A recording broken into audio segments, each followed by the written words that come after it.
So I'm Dr. Craig Rolls, Green Valley Chiropractic. I'm a board-certified chiropractic internist and clinical nutritionist, which means I've been trained in most of the stuff that medical doctors do, but we just approach it very differently. Also a trained chiropractor, so of course we work with the spine, recognizing the nervous system is the most important part of the spine because it affects everything in the body. So we really recommend, you can come on in. We recommend chiropractic treatment not just for the common things such as back pain, neck pain, but also for the function of the body too, really important. Then as a functional medicine doctor, we look at things a bit different. We do all the same tests. We do the blood chemistries, we do saliva tests, we do hormone tests, we do a number of different tests, evaluations in the clinic and also in laboratory work. But instead of looking at things, well, let me ask you a question. So from a doctor standpoint, say a medical doctor standpoint, when you go see a medical doctor, what do you go for typically? Because you're not feeling well. Not feeling well? Pain, some type of issue. And what's the doctor usually looking for? Symptoms. Yeah, maybe something to get rid of the pain, right? Or maybe they're looking for something that's going wrong. And so if they think something might be going wrong, what do they order? X-rays. Maybe a blood test, CAT scans, X-rays, things like that. And what's the purpose of that? What are they trying to look for? It's all good stuff. They're looking for problems in the body, right? And this is where it really goes different between the work that I do and the work that they do. Because at that point in time, if they tell you there's something wrong with your blood test, we've got a concern about your thyroid, we need to do something about it, what are you going to get? Typically a drug, right? And what will that drug do? Well, in that case, the thyroid is going to take the place of the thyroid. You could be taking thyroid hormone. What do you think that gland, the thyroid, is going to do if you're taking thyroid hormone? Let's say it's not completely gone. It's going to react. It's just not functioning at 100%, right? And you start taking thyroid hormone, what's going to happen? You're supplying the very thing that organ is supposed to make, right? So just think normally, what would happen? I mean, if someone's doing the job for you, what are you going to do? Kick back and relax, right? Well, your organ kicks back and relax. So it can promote more dysfunction. Okay, let's put this chair right next to you in the back. You don't need to go very far. We're going to put the chair right there. Oh, thank you. If you don't mind opening it. So the difference is, that's like the medical model. The medical model looks for problems in the body, some type of pathology, something we can try to fix or cut out or change with a drug. So I'm just going to throw it out there. So in functional medicine, what do you think the difference is?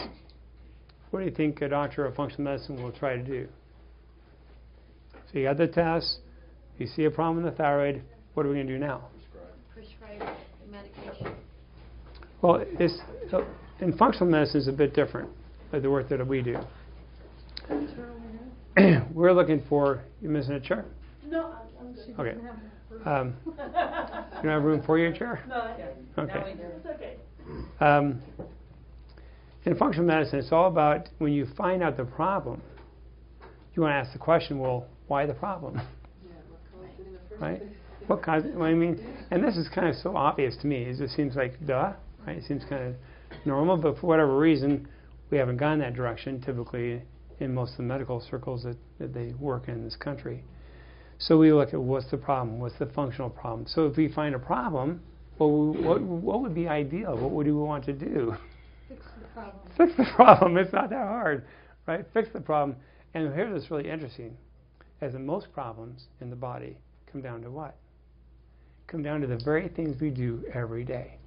How we sleep, how we drink, how we eat, how we think about people. You know, all the very things that make up life is what has an impact upon our body.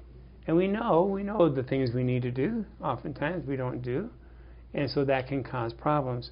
And so the problem in our country is that typically when you start going that medical path, you start taking medications for something, and then you have to take medications for something else, and it can be an endless road. And you're not working with somebody that's trying to find out the functional problem, what's going on.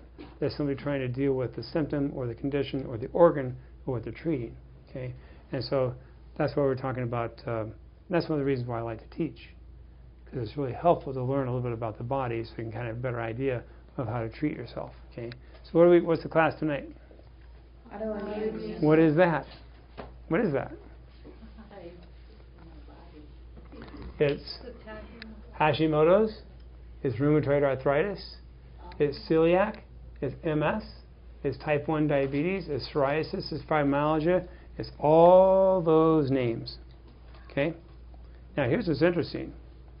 If you talk to somebody who has celiac and say another friend who has Parkinson's, another friend who has psoriasis, you would never think that they were connected in any way, would you? Different condition, different doctor even, different drugs, different, well, not a different approach, really pretty much the same approach. We'll get into that.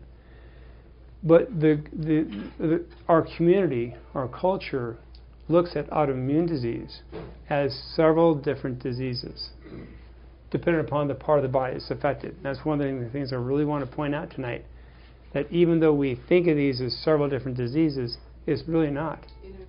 It's one process, one abnormal process. So if you have an autoimmune disease and it's affecting your thyroid, it's going to be called Hashimoto's, and you're going to see an endocrinologist for that. If it affects your joints, rheumatoid arthritis, see a different doctor for that. If it affects your gut, celiac or IBC, irritable bowel, or if it affects the brain, Parkinson's or MS, affects your pancreas, diabetes. But the process is all the same. So what I teach you tonight is something that's very simple. The true reason why autoimmune disease occurs. Now, here's the thing too. You think, well, I don't have autoimmune disease. This doesn't really relate to me. Well, not quite so true. Because if the body's not functioning properly, well, let me ask you a question. Do you think disease occurs overnight? No. It takes a while, right? Years. So let's say you're developing over years, developing this autoimmune disease, right? So it can go undetected, both by what you feel and also by any kind of test for a long time. And that's why it's important to know, well, not that you have to test for autoimmune disease for yourself if you don't have symptoms, but it's important to understand, because the efforts you make now keep that from ever happening. And that's really what you want to do, is keep your body in a healthy place so it never moves into that direction. Now, and if you're unfortunate enough to have autoimmune disease, it's important to really know what they're doing, what the medical industry is doing, and then also what you can do that might be different from that. Yes, Deborah? So how much does heredity fall in place with some of these? 3%. 30%? 3%. Oh, 3%? Wow. Is that all? It's my opinion. Is it a lifestyle? Okay, now this is going to be kind of a radical thing, and it may not be, well, I'll just tell you what I feel. Okay. I believe heredity factors are a cop-out. Because once you're told it's in your family history, I don't have to do anything about it. I claim no responsibility. My dad had it, so I have it. As a cop-out. Now, does it mean that some things are more inclined to have a family history than others? Well, sure, of course. But pretty much across the board, hereditary factors are a factor of that is a predisposing factor, meaning that, you know what, you may have family history of diabetes, but if you eat clean and you exercise, you take care of your body really well, then you don't ever have to get it, ever, or cholesterol, or diabetes. So don't go down the family history pathway. Is it important to know that? Yes, you want to respect that. So you may have to do more work than somebody else. Okay? But the body's very powerful and it's very responsive to what you do. So family history, I believe, is just not where you really want to go. Why? Because the most important thing a person can ever do in their life is to claim self-responsibility for their body. If you're expecting somebody to respect you and you go to a doctor, if you don't respect yourself, how do you expect them to respect you? You know, you have to really start somewhere. The problem in our country, in our culture, is that we're taught not to respect our bodies. We really are, because we're taught that the doctor is the king, and we go according to what he says, and if we even say or ask a question sometimes is contrary to what they want us to do, it gets us in trouble. In his office, not in life, but in his office, right? So sometimes it's just not a comfortable path, okay? But that's only because, Bernie Siegel, doctor back in the 70s, cancer doctor, clearly said, and he works with a lot of cancer patients. The patients that do the best, my cancer patients do the best, so the patients the doctors hate the most because they ask questions. So self-responsibility is a good thing. You want to claim that. And if you have a good doctor, he'll respect that in you. And if you can ask questions of your doctor, he'll take time with you and talk to you about them. You know, doctors are busy. Sometimes they can't take the time that you want them to take. But if they at least respect you enough to allow you to ask a question and respond kindly with a response, or even tell you, I don't know, let me get back with you, that's a good doctor. You want to hold on to that guy or that gal. Okay, it's really important.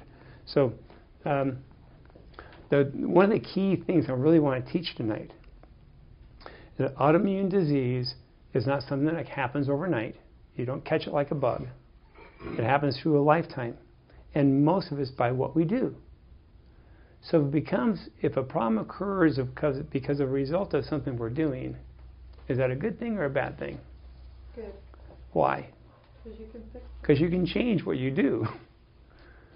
If it was some bug or something like that came down out of the air, it kind of hit you, and all of a sudden you have this disease, it wouldn't be so good. But this is something that completely traces back to what you do yourself. I believe the medical industry completely misses the boat on this, because what they do is, in my opinion, horrific in reference to treating the body with these types of conditions. And I'll show you why. So first of all, it's not a group of conditions. This is first discovered by the father of immunology, Dr. Ehrlich, a medical doctor in 1900. And he's the one that discovered autoimmunity, that this actually occurred in the body. And he was so actually horrified by it, he coined it horror autotoxicus. That was when it was first discovered. But went without any kind of work for about 45 years.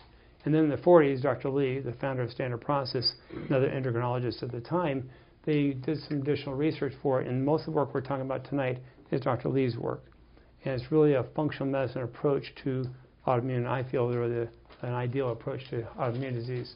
And then in the 60s, it went mainstream. So a lot of these early doctors were doing a lot of this really good work for about 20, 30 years, talking about autoimmunity long before it ever hit the front page. Hit the front page in the 60s.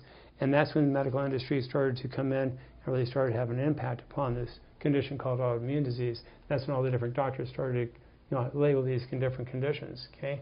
So one disease, one malfunction. The mainstream belief is that the immune system is bad. The reason why I say that is because their primary tool is what? What do people with rheumatoid arthritis take? Or anti-inflammatories, very powerful ones, steroids. So they hit the immune system really, really hard with the steroids. That's the most common use, especially if you have something like lupus or scleroderma, some of these really serious autoimmune diseases that hit it hard. Sometimes, it can be a tough road because it's just hard either way, because what happens in those drugs are so hard on the body that you start... Once the immune system is compromised and you actually do that, it gets even worse? You create more problems. Exactly, that's what happens. So you end up... And what happens when you're on the steroids, it increases the infection risk increases because your immune system is low. Cancer is increased because cancer is also about the immune system. When the immune system is weaker, cancer is more possible. Osteoporosis. And these are real-life secondary effects of steroid use, especially and this is hardcore steroid use for many, many years, occurs. And it's mostly because they're seeing that the immune system is attacking the body, attacking the brain, or attacking the joints. That is correct. But the immune system is not at fault, and I'll show you why. But they're seeing it as fault, so they dose the body with these steroids to try to reduce the immune system, so it reduces that inflammation, which is effective. And guess what? Person feels better. And that's that's almost as dangerous as having a guest come into town for the first time ever visiting Las Vegas. They put $1 in the slot machine and they won 100. I mean, that's the worst thing that ever happened on the very first visit, because then you're stuck for a lifetime playing the slot machine because it's just, I got hit it again. It's the same thing with this drug. You feel so good, you have to take it, but then it starts to cripple your body. Personal story, my mother-in-law, Susie's mom, died in her 50s. She had lupus, and she didn't die from the disease. She died from the drugs. She took these steroids, created osteoporosis. She went forward. It was just terrible, terrible condition. So if it's one disease, one malfunction, I want to kind of explain to you what happens in the body. And this is not that complicated. It's really not. and I'm going to teach in a way I feel that you'll be able to receive it. But it's really the immune system either gets overutilized, overcompromised, or there's too much trauma in the body. The example I like to use is the brain, because it's something most people can relate to, like an NFL player, a concussion. And we know all about that, right? What happens with people with concussions in the NFL? What are some of the terrible stories that have happened with these guys? Anybody know? Brain damage. Brain damage, creating things like what? Psychosis, crazy behavior, can't remember things, or dementia, or even Parkinson's, just terrible things in the brain, right? So this is what happens. Immune system, good or bad? That's kind of an obvious question, right? It's good, right? So what's an immune response like in the body? If I scrape my skin really hard and it got really red, that's the immune system acting, right? And there's actually cells that are going in to do what? They're trying to repair that injury. The blood rushes there. Blood rushes in, that's why the reddening. Different things called macrophages are in there cleaning up debris, taking it out, and then those are some dead cells in there, right? So the dead cells are picked up by the white blood cells, immune system in the body. Let's keep it really simple. And where does it go?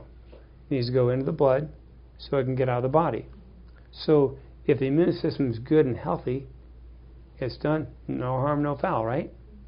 Or if the damage is such that the body can deal with the damage that's there, again, no harm, no foul. The problem occurs when there's either too much damage or the immune system is weak. Because then what happens is that those dead cells that are there in my arm, there's too many of them. Can't get rid of them. So where do they go? They go in the bloodstream, and that creates a problem. So I'm going to show you that in reference to the brain. So here's the brain. So talking about an NFL player. So concussion, concussion, concussion, repeated hits, right? So what happens with that? So just like the skin, some dead cells occur. So what's the body going to do? It's going to send in those inflammatory cells, white blood cells, to clean things up, right? That's good. So if you had a couple impacts on your head, you got a concussion, and your immune system was strong and healthy, like the arm example, and clean up all those cells, any problem? No problem, right? No long-term problem, no psychosis, no problem in the brain, no autoimmune disease because the body's working well. The immune system is functioning fine. Okay. Now, what types of things will lower your body's immune system? Inflammation is the immune system because that's what's reacting, right? But you're right, in a way. We'll get there. Toxins.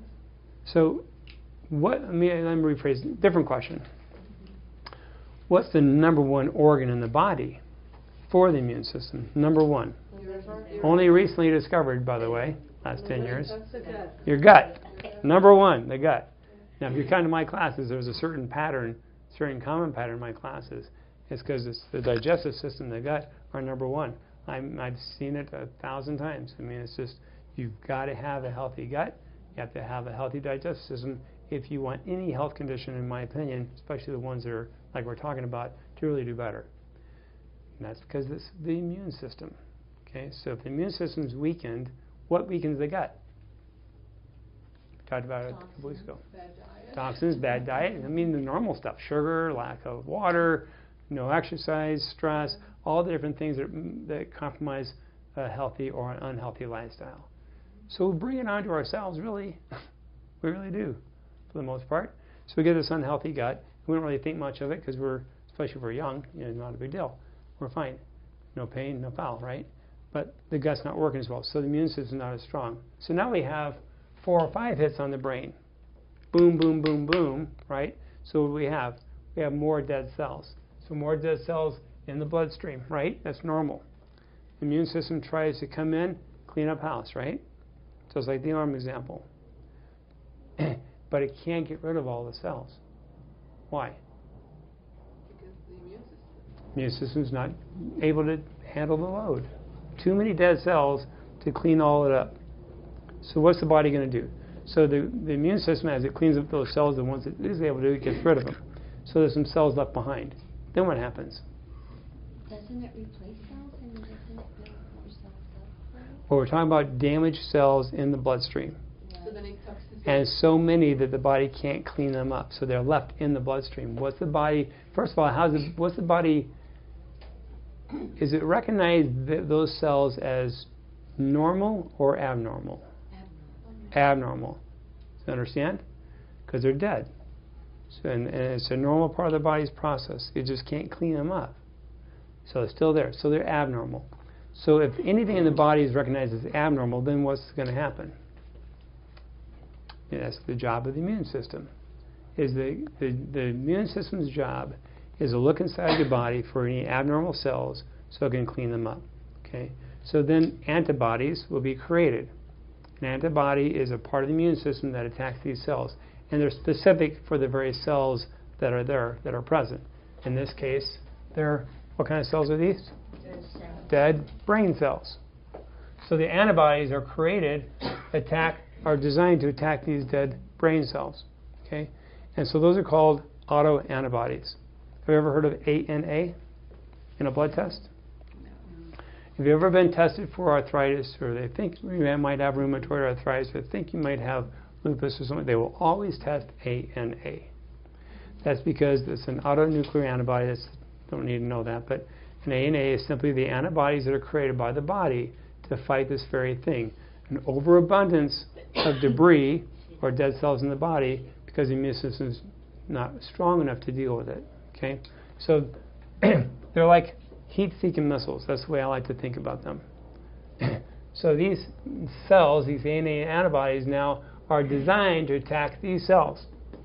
Okay, but they can't get them all done. So what happens is this is where the dysfunction occurs, is that the autoantibodies then will start to attack the actual brain itself. So if the autoantibodies attack the brain, what's happening then? What's that called? That's your autoimmune disease. Because the autoimmune is the body attacking itself. And this is how it occurs. So those ANA antibodies are now attacking the brain. Okay? What's going to happen then? Okay, so we'll go back. So healthy brain, right? Trauma creates what? Dead cells. Immune system has to clean it up. Can't clean them all up. So the immune system creates a thing called an autoantibody to clean up those cells, clean them up further as it's able to. But it's too weak to do that completely. And so then what happens is those things, since they're attached to the brain protein, they start to attack normal, healthy brain tissue. Why? Why are they attacking because the normal when they're supposed to be helping? They are supposed to be helping. Because the ANA is attached to this protein. And if they weren't there, if there were not an overflux of the dead cells there would not be a problem. But there's an over volume of them. So in an effort to try to clean these up, it attaches to the protein of the brain, and then it starts affecting the healthy brain. It's just because it's overtaxed. If the immune system was strong enough to deal with it, it was simply clean it away, and the brain would never be affected. But in this case, the autoantibodies do affect it, and they start to affect the brain. And so when the autoantibodies affect the brain, what happens then? Your brain doesn't function as well. It's inflammation. What happens is the brain is getting hit now by these antibodies. And that's the definition of an autoimmune disease, is the brain or the body fighting itself. And so what happens here is that the brain is now getting affected. And that's why, all right, so let's take the medical approach. So you start taking these steroid drugs. So you're a football player, you put you on steroids, and you're trying to reduce the inflammation in the brain, but at the same time they're reducing the power of the immune system, so the immune system can't clean all up all the debris. So it continues the process. So the attack against the brain continues, and continues. Or even an individual that's just simply having, say, a thyroid problem, and the antibodies are hitting the thyroid, which is called a Hashimoto's, may not be at that point yet, but there's a reaction occurring to the thyroid, and that person is simply just staying on a poor diet, not taking care of the body properly, so immune system is compromised, not as strong. Immune system is not as strong, and this reaction is occurring, attacking this thyroid. We can't control it, so the organ continues to get inflamed. Yes. Okay, so lately I've had a lot of friends with a relative with Hashimoto's, one that has a brain tumor, one that has cancer, and not one doctor, and they're pretty heavy drinkers, not one doctor has talked to them about their diets. Because in this country, I'm laughing because it's like, ask yourself why not. I mean, it's because I Yeah. know they want to get, but it's like, Yeah. did they tell you to quit drinking? Did they tell you? And they're like, no, and so they're not going to do it. I can't comprehend that mentality, but it was just something. No money. well, you have to understand that's actually the majority of the people in our country. Majority of the people in our country won't be here. Okay? They'll be sitting in a doctor's office waiting to take a drug.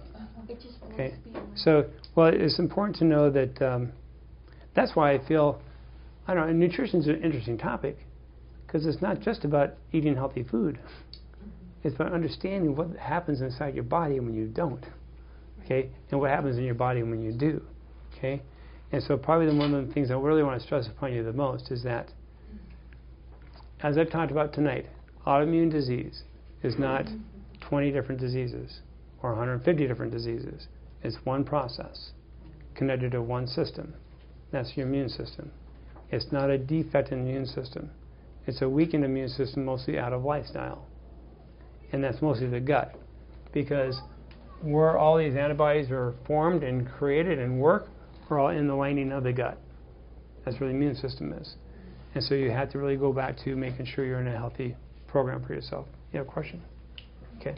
So whether it's your thyroid, whether it's your brain, whether it's your pancreas, all of these different organs can be inflamed because inside your body, some of these antibodies are attacking that organ. Some because your immune system's not been strong enough. And so, like for thyroid, we talked about thyroid last week. There are 2 antibodies you can run for an antibody for a thyroid test, blood test, and it tells you if you have a tendency towards or you have Hashimoto's or not. Okay, so if you do, what you want to do is you want to support the immune system. You want to get that strong, and then we want to do one more thing, which I want to show you tonight. So back in the 40s, Dr. Lee, when he discovered this whole process, he said he didn't even say there was a better way because they didn't even have steroids back then. In the 40s, he just said, there's this process in the body, it's called autoimmunity. Then people didn't know about it. He talked about it. He says, what you want to do is recognize it's a slow process that occurs and occur on any organ inside your body. So you want to be aware, you want to keep your immune system strong. Now, as a researcher, he developed a brilliant product called a PMG. A PMG acts as a decoy. And the best example I can use is a Top Gun story where you have 2 jet pilots that are doing a dogfight. They're one's after the other, right? So if this is Tom Cruise in the front, he doesn't get shot, right? He's in the front, and he's the good guy. So if the jet in the back shoots a missile towards him, it's going to be a heat-seeking missile. What's that heat-seeking missile designed to do? Follow that jet, right? So now that missile is following that jet. And what's it actually following? The heat off the engines from that jet, right? So as a decoy, what will that jet oftentimes do? It will send out heat flares. It'll turn off quick, sends out these heat flares, and the missiles hit those flares, blows up in the air. We've seen that on movies, right? And so the pilot escapes safely. It's called a decoy. So it's a very similar process where those heat-seeking missiles are like those ANA antibodies attacking the brain, or attacking the thyroid, or attacking the joints in rheumatoid arthritis, or attacking the gut in Crohn's or IBS. Okay, so those heat-seeking missiles, that's the immune system. The ANA antibodies attacking those organs. That's the dysfunction of the body. Well, the PMGs are beautiful because they act as a decoy just like those flares. So Dr. Lee created a PMG for every organ, most every organ in the body. Heart, adrenals, skin, thyroid, ovaries, uterus, testes, brain, pituitary, hypothalamus, lungs, parotid, prostate, muscles, nerves, eyes, liver, breast, and kidney. And it's really actually a simple understanding. What is the ANA attacking that causes the problem? In whatever organ you're dealing with. So if it's the pancreas, the protein in the pancreas itself is being attacked. I want to make sure we're all on the same page and didn't lose people.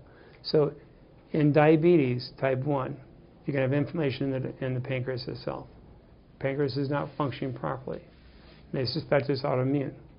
So what that means is that those antibodies are attacking that organ, and that causes the inflammation. So that's occurring. It's occurring right here. Okay.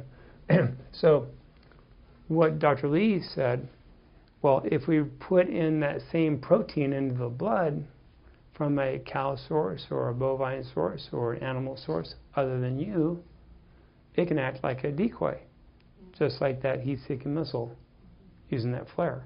So what happens is that now that ANA antibody is attacking that nutrient that you just took in your mouth instead of your pancreas, or instead of your brain, or instead of your thyroid. What would happen if that were to take place? So let's use the example of the brain again. The rest. Gives it a rest, exactly. Gives it a rest. Because now what happens is that these antibodies are attacking the PMG instead of attacking the brain. So the brain then can get a rest, and then what do you need to do then? Well, you need to make sure you get your immune system strong so it can deal with any other antibodies out there or any kind of cells out there.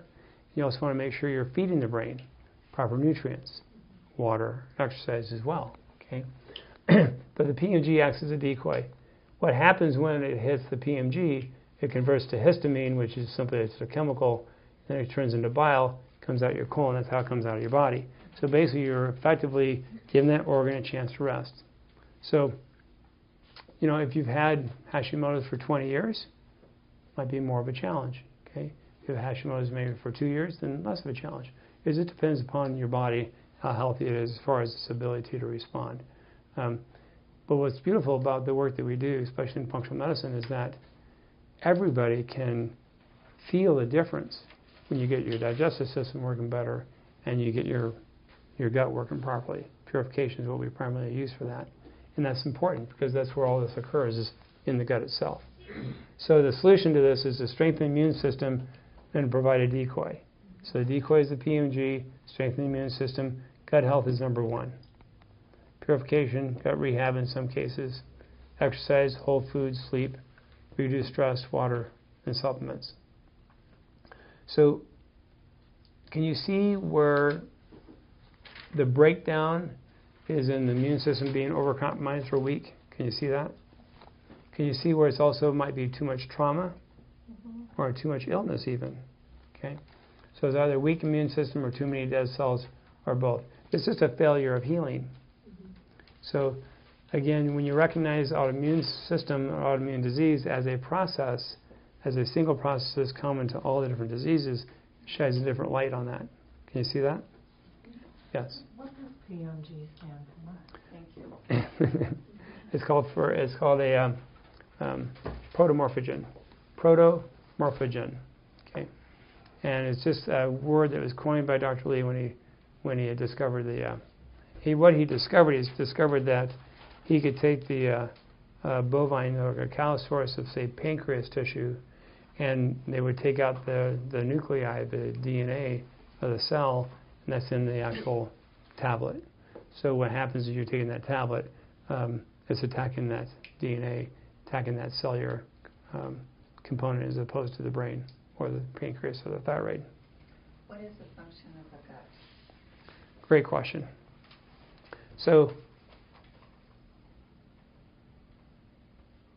30 years ago, it was thought to be different than it is today. So let's start with 30 years ago. 30 years ago, the function of the gut was to do two things primarily. That was to remove the water from your food that was left still in your body so that it could be released from your body and the water could be taken back up into your body.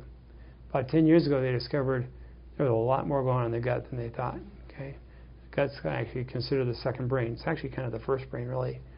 Almost all of the neurotransmitters, a large amount of the neurotransmitters, are manufactured in the gut. Okay, so what's a neurotransmitter? Your messenger. Those are all the little chemical messengers that allow your brain to function. So you're talking about Alzheimer's, you're talking about dementia, you're talking about even cognitive function. Now that's your gut. Okay. Also, the gut also manufactures 80% of our immune system. So all this cells of immunity, which are our T cells, our B cells, all the different macrophages, all the different cells that fight for our defense against the environment. That's the gut. And what happens most commonly is because of sugar and refined foods, the gut lining becomes very, very thin. A healthy gut line is very, very thick. And in that gut lining is it's like a manufacturing storehouse of chemicals, of brain chemicals, of immune system chemicals. And there's a balance. Balance of what? What's inside the gut that does all this work? Who's making all these things?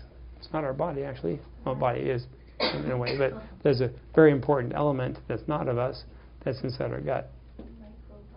That's right. Bacteria, virus, all these chemicals, all these different organisms. Do you know that there are more organisms, there are twice as many organisms in your body right now than twice as many as the cells of your body? That's how many virus and bacteria you have inside your body. So you want to get friendly with them. We think bacteria, what do we think? Good or bad? Typically. Bad. Well, we have more knowledge now. But typically when we think bacteria, we think bad because we think of infection, right? We need to control it, okay? Well, that's not the case in the gut. You have good bacteria as well as bad bacteria. We know that now. And so the most important thing is to just really have a good balance.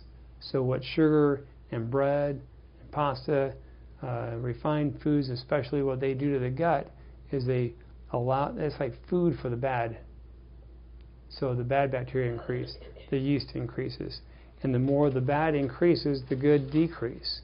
And what's really interesting is also the lining, the mucus lining of the gut gets more narrow, more thin. And then actually can start to break open. When the gut lining breaks open, you have any idea what that's called? That's called leaky gut. You ever heard of leaky gut? That's what that is. So leaky gut is simply leaky gut, which means actual larger molecules in your body can leave the gut because they're leaking outside your gut. That's a whole other problem. Can you get that to heal? Absolutely, you can get it to heal. Yeah, so a leaky gut, those chemicals then, like food that's not completely ready to go in the bloodstream, now pass on through because there's open channels. So it's again a foreign substance inside the body. So what part of your body is going to attack that? Immune system again, right? So think about it. Ongoing sugar, ongoing refined foods, ongoing no sleep, ongoing stress. Just ongoing. So leaky gut, everything's leaking. So what's happening in the immune system? And the immune system is like working way overtime, can't even get close to catching up, so the whole body starts to get inflamed. That's commonly why you can develop into things like fibromyalgia and different conditions like that. Leaky gut leads to highly involved emotional instability and environmental stress because of the insensitivity of the body. So repair work is definitely real and can be done. But when you repair the gut, you have to start in the upper gut first. The upper gut is what? What's the lower gut? The colon, right? They call it the large and small intestine. Upper gut's what? Stomach, liver, gallbladder. So this is digestion. This is immune system and brain. Brain down here in your belly. Okay? So you can't have your lower gut working properly if you don't have your upper gut working properly. So the first thing you have to do is make sure your digestion is good. That's one of the reasons why one of the most, I think it's the third top seller pill, creates all these different problems we're talking about tonight. What pill do you think I'm talking about? The purple pill, exactly. What's the purple pill? Antacid. Yeah, exactly. What's it do? Antacid. Do you realize it works opposite of what the body's supposed to do? In your stomach, acid level is supposed to be high or low? But I have an acid stomach. The acid in the stomach is supposed to be high or low? Very high. Matter of fact, it's really your gateway. It's like your sergeant of arms.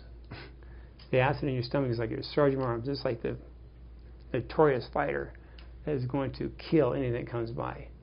So pH 2.0, 1.5 is what it should be, which is highly acidic. So anything you drop in it, it's simply going to melt. It just literally melts. Coins, metals, just melt. That's what it should do. So and why does it do that? Because there are a lot of things in the outside of the world that your body doesn't want to have inside. Such why it's like your fighter.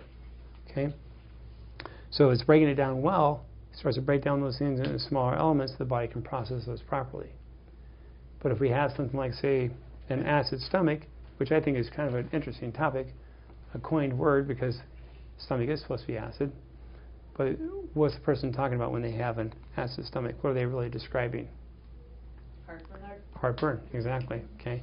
And where'd that come from? You think that comes from an acid in the stomach of 2.0? No, because that's normal. So what could cause an acid stomach? Stress. It's putrefaction. That's what it is. It's kind of like putrefaction. It's bacteria working on food that's undigested, that bubbles and creates more acid, but a different kind of acid. It's kind of like having sandwiches tossed in the sink and never getting that sink cleaned out for a month. What are you going to have in that sink, right? Exactly. That's what you have inside the gut. And guess what that causes? Heartburn. So you take an antacid that will put the fire out because it kind of calms down that fermentation process that's occurring so you feel better. But what's it do to your acid level? Brings it down. And if it brings that acid level down, then what happens? Acid's supposed to be high, right? So the acid goes down and you have another meal. How's your body going to break it down? It won't be able to. So that whole food now, instead of being small and broken down, passes through the rest of your body trying to get to work properly. It can't. It gets down in your gut and starts to putrefy more in your gut, creating more bad organisms in your gut, leading more to the gut problem we talked about, and it just creates more problems. So when I have an upset stomach or I feel like I have acid, I'll do apple cider vinegar. Apple cider vinegar is a really good natural remedy for that. And it makes it, yeah. So that doesn't disturb the acid you're supposed to? No, not at all. No. Acid cider vinegar is a good home remedy for an upset stomach.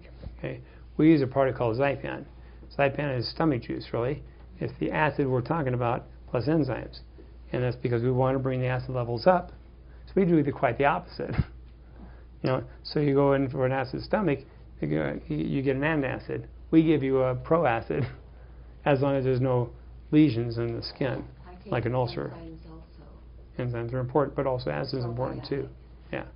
So the whole understanding of this is that if you don't get this working good here, you can't get this working properly here. And if this is not working properly here, you can't have an immune system that's working properly, and it can lead to some of the autoimmunity that we're talking about. So if you strengthen your immune system, does that mean the organs can be repaired? Yes, Because it depends. Great question. I have a kidney disease. I'm stage 4, I GFR20. Okay. And they told me they were going to give me steroids. I declined. Okay. And so it's gone from 30-something down to 20. And then the only thing that they can do is dialysis eventually. Then there's no cure. Well, there's no medical cure. Yeah. But they're not talking to you about diet. They're not talking about lifestyle. And in all honesty, your body may have progressed to a point to where, that even normal functional medicine lifestyle patterns may not be able to make that change. Yeah. But I believe in a higher God, so I believe in miracles are always possible. So I'd be on my knees. That's I do too. Right. Yeah. That's number one. But they did tell me about diet changes: potassium, salt, and protein. That's not what I'm talking about. Yeah, those are more. Yeah, it's about going back to the basic. Okay, it's about eating real food, whole food, mostly vegetables, and working on your gut, making sure your stomach's working good, make sure your gut's working good, strengthen your immune system, and then see what your body does. The way I work, I tell people, if you have a medical condition you're taking drugs for, keep taking the drugs. That's very important. Okay, my job is to help you get your body healthier to the point where a doctor might be able to make those changes and those things. So in your situation, I would say absolutely, there's some things you can do, and absolutely you can. And here's the thing: worst case scenario, your condition doesn't change one iota. But I can guarantee you, that would not be nice because no change. What I'm saying is that in the worst case for you, your condition may not change, your time on this earth may not change, the disease may not change. Okay, but if you work on your body's health and you raise that up, you will change, and you will feel it. You'll sleep better. You'll have more peace, and there'll be more spirit inside your body as well. So that's what I love about functional medicine is that even if we don't have success with the chronic disease that you're dealing with, you can always make the body healthier, make your quality of life better for sure. Okay. No, when I said I'll be happy if it stays like that. Oh, Because 'cause if it stays at oh, 20, got it. I don't need dialysis. Yeah. So I can stay at 20 for the rest of my life. Yeah. I'll be fine with it. Yeah. What you may want to do is simply come in for a consultation. I do offer consultations as a courtesy. We take the time. We have you do a couple questionnaires, look at some things, talk about different systems, what we may recommend, and then if it looks like something we can help you with, we recommend a couple of things to do, and then if you can do them, we do that. But Is it insurance covered or not insurance? and some things they do, some things they don't. It kind of depends. So that's part of what the consultation is for. Okay. So we can talk about that. All right. Okay. Thank you. Other questions? And now it's exactly because I had a friend that had a kidney. My brother had 2 kidney transplants, but the doctors, they tell you not to do too much salt or anything, but they don't talk to you about real diet Right. changes. And my girlfriend, she liked her liquor, but they never told her not to drink, so she never did. Most of the nutritional advices given by the medical industry are things that are highly published, like salt and high blood pressure, or protein in kidneys, and that kind of stuff. Potassium. But we're not talking about that. That's not what I do. No. What I do is I look at, you start from scratch. Okay, just make sure your stomach's working better, make sure your digestion's working better, make sure your gut's working better. That's number one. Yeah. Then number two, we do different tests. We may do a blood test. We may do a saliva test. What's your hormones working like? How's your thyroid working? Is there some process of autoimmune disease occurring inside the body, either greatly manifesting or just very early? Okay, if so, maybe may want to use a PMG as part of your program. So everything we use is natural. Everything we use is whole food because we believe strongly in whole food. Matter of fact, our class next week will be on whole food and what that really mean, and also the whole food supplements. We use standard process primarily. There's a reason for that, because those are taken out of the garden, put into a pill, from seed to supplement. It's not in a lab, it's not manufactured, it's not synthetic. There's a reason for that. So we'll be talking about the difference between synthetic vitamins and whole food vitamins and what a whole food program looks like and some of the basic things we'll be talking about. But in everybody's life, I mean, think about it, this only makes sense. If you drink water, if you work on your sleep, and you eat healthy food, and you exercise, purify your body, I mean, you're going to feel better. What we don't understand is how radically we can feel better. I mean, radically. I mean, lives just change, So to the point where, see, many, many years ago, I used to teach people how to eat. So you need to eat this, this, and this. Never worked. Always frustrating. I'm in my 20s at the time, and always very frustrating. So, but then I realized that when I started people doing really specifically purification, which means you eat and you drink, take supplements to purify your body, changes started happening inside that person to the point where they could feel it. And then when I went to ask them or to tell them what they needed to eat, and ask them what do you want to eat now, they would say, "Oh, I'm not changing anything," because it was happening here. When I saw the change happen inside them, then I knew that was something that was going to stick. And everybody approaches it differently. I have people that come in, do purification maybe twice a year because they can hang on good for maybe 3 months, and they go back off again, which is totally fine. Come back on again, right? Or some people, it's made such a radical change in their life, they said, no way I'm going back. I remember I did purification about 15 times, and then every time I would do it, I'd feel so good. It says, why do I go back? This is back in the days when I used to eat, Stubborn. we used to eat sandwiches and stuff. But I thought about it. So what's the difference? I said, I thought about my refrigerator when I'm doing purification. My refrigerator was like a garden with the bushes shooting out of my refrigerator. There's just so many. That's all I was eating, right? And then this is about 7 years ago. And then I was just recently, about that time, I was challenged to do vegan. So I did it for 90 days. My face cleared up, felt better, felt tremendous. So I realized the power of food. And that's really what made a big difference for me. Power of food. You have to be foundationally support with food and sleep. We always talk about sleep and water. But food's got to be primary. People don't do that typically because they know they need to do it. You don't do it because you know you need to do it. You do it because you felt something different. So that's when the change happens. So that's what happened to me. I just felt radically different. I did this 90-day vegan thing, and it was like, wow, this is really cool. So I believe that veganism is not the way. I believe a person should eat like a vegan. So it means most of their meals are huge salads, but I think meat's important. And I think the most important meats are actually meats that we don't eat anymore. Organ meats, okay, such as liver, things like that. And that's okay because we use supplements for that. And but that's where a lot of the nutrients are, all the high-powered nutrients. In our country, I think we eat way too much muscle meat, so big steaks and a whole bunch of chicken. So, but I'm not an advocate against that, just proportionally. So I believe every meal should be a huge salad. That's the way I feel. And if you want some steak or some chicken, do some strips, put it on the side, or cut it up inside your salad. But our body loves vegetables. Amazing amount of nutrients.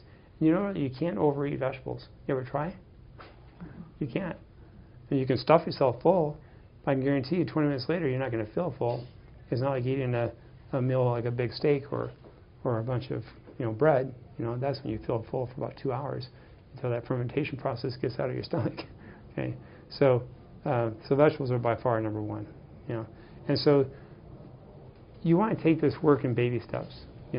If you have a serious problem, obviously you need to get tested, evaluated, check it out, and do some important things.